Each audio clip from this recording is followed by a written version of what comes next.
ఏం చెప్తున్నామో ఇచ్చింది చేసేదానికి మాకు చిత్తశుద్ధి. క్యాబినెట్ ఎక్స్పాన్షన్ గురించి లోకల్ బాడీస్ దాని గురించి ఇన్నప్పుడు టీవీలో చూసినప్పుడు అది కూడా చాలా క్లియర్ కట్గా చెప్పిండ్రు. ఫ్రీజ్ అయిపోయింది, అవుతుంది, అది త్వరలో వస్తుందని. ఇప్పుడు క్యాబినెట్ దానికి ఆ విస్తరణ చేయడానికి అన్ని వీళ్ళు ఊహించుకుంటే ఎట్లా అండి? ఇప్పుడు నేను కూడా ఒక సభ్యుడిని, సహచరం మా ఎమ్మెల్యేలు మా ఎమ్మెల్సీ అందరూ నాతో కూడా మాట్లాడతారు కదా.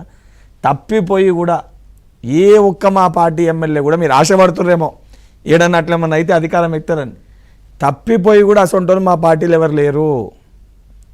మీ పార్టీలో ఉన్న వ్యక్తులు ఎవరన్నా మీ పార్టీలో ఉన్న వ్యక్తులు ఎవరన్నా ఫస్ట్ మీ పార్టీ అధ్యక్షుని మీరు ఎన్నుకోర్రి. మాకు చెప్పిన సలహా సూచనలు అంతా బాగానే, కానీ మీకు నిజంగా దమ్ముంటే నేను కూడా చెప్తున్నా, మీ పార్టీ అధ్యక్షుని ఫస్ట్ ఎన్నుకోర్రి.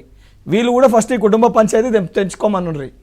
మాట్లాడిన ప్రభాకర్ రెడ్డి, హరీష్ రావు గ్రూపా, సంతోష్ గ్రూపా, కేసీఆర్ గ్రూపా, కేటీఆర్ గ్రూపా, వాళ్ళ పంచాయతీలు వాళ్ళకు ఉన్నాయి.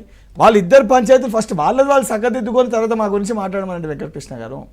మాకు చాలా క్లియర్గా ఈరోజు చాలా స్పష్టంగా కనబడుతుంది, రేవంత్ రెడ్డి అనే వ్యక్తిని ముఖ్యమంత్రి కుర్చీ పైన చూడడాన్ని వీరు జీర్ణించుకోలేకపోతుండ్రు.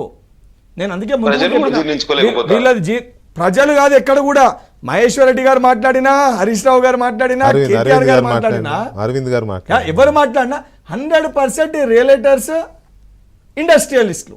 నాకు అర్థం కాదు అదే పాయింట్ నేను అడుగుతున్నా. ఒక్క నిమిషం హరీష్ గారు ఒక్క నిమిషం. నాకు అర్థం కాదు ఏంటంటే, ప్రజలు ఓట్లు ఈ పార్టీలు వాళ్ళ కుటుంబ తగాదాలు ఉండడం వాళ్ళు ఇవన్నీ సహజం, రాజకీయాల్లో రోజు మాట్లాడుకునే పంచాయతీలు ఇవన్నీ. అసలు మా పార్టీలు లేవు సార్. ఏమంటున్నా, ఈ మాటలు రోజు మాట్లాడుకునే కాంగ్రెస్ పార్టీలో కుటుంబ తగాదాలు ఉన్నాయి. కోమటిరెడ్డి వెంకరెడ్డి గారి ఫ్యామిలీలో కుటుంబ తగాదాలు ఉన్నాయి. నాకు మంత్రి పదవి కావాలంటే నాకు వాళ్ళ కుటుంబాల్లో ఉన్నాయి తప్ప మా పార్టీ మీరు ఇంకోసారి అట్లా అన్నారు సార్. ఎందుకంటే మా పార్టీలో పనిచేస్తున్నారు. ఈ మాటలు ఈ ఆరోపణలు రోజు మాట్లాడుకుంటున్నవే, ఇది కాదు అసలు పాయింట్. ఇప్పుడు ఈ రియల్ ఎస్టేట్ కంపెనీలు, బిల్డర్లు ఎందుకు దింపేయమంటున్నారు? ఇన్ని పైసలు ఇస్తాం మేము దింపేయండి అని ఎందుకు అంటున్నారు? ఏంటి అసలు దీంట్లో ఉన్న మతలబ్ ఏంటి? అసలు ఎవరు చెప్పారు, ఎవరు అన్నారు? కొత్త ప్రభాకర్ రెడ్డితోని దింపేయండి ప్రభుత్వాన్ని అన్న ఆ రియల్టర్లు, బిల్డర్లు ఎవరు? అది కదా, అది కూడా ఇంపార్టెంట్. ఒక్క నిమిషం. ఇప్పుడు ఇంత ముందు చాలా బాధితులు కదా వాళ్ళు, ఇప్పుడు క్లియర్ కట్ గా ఇక్కడ బాధితులు అవసరం లేదండి, వాళ్ళు ఏది చేసిన మాట్లాడబోతే ఇప్పుడు వాళ్ళు క్లియర్ గా వ్యాపారులు, ఇండస్ట్రియలిస్టుల కోసం అని అంటే అడ్డగోలుగా వీళ్ళు భూములు అన్ని కూడా కట్టబెట్టారు వీళ్ళ హయాంలో. విపరీతంగా దోచుకో మీరు ఎవరికి కట్టబెట్టరు చూపించిన కదా ఆధారాలతో సహా. విపరీతంగా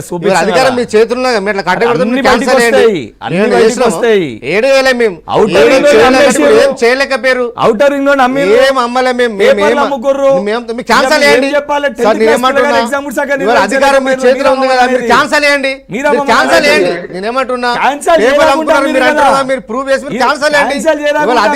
చేతిలో ఉన్నది కాబట్టి మీరు చేయండి. ఆరోపణలు వేసి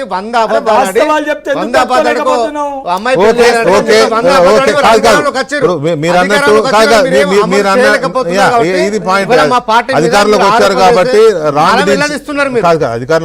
రాంగ్ డీల్స్ ఏమైనా ఉంటే క్యాన్సిల్ చేయొచ్చు మీరు అన్నట్టు. అదొక పాయింట్. అసత్య ఆరోపణలు అన్నారు మీరు, అది ఉంటే చేయొచ్చు. అట్లా వాళ్ళు అన్నట్టు జరుగుతుంది. కానీ వీళ్ళు ఎవరు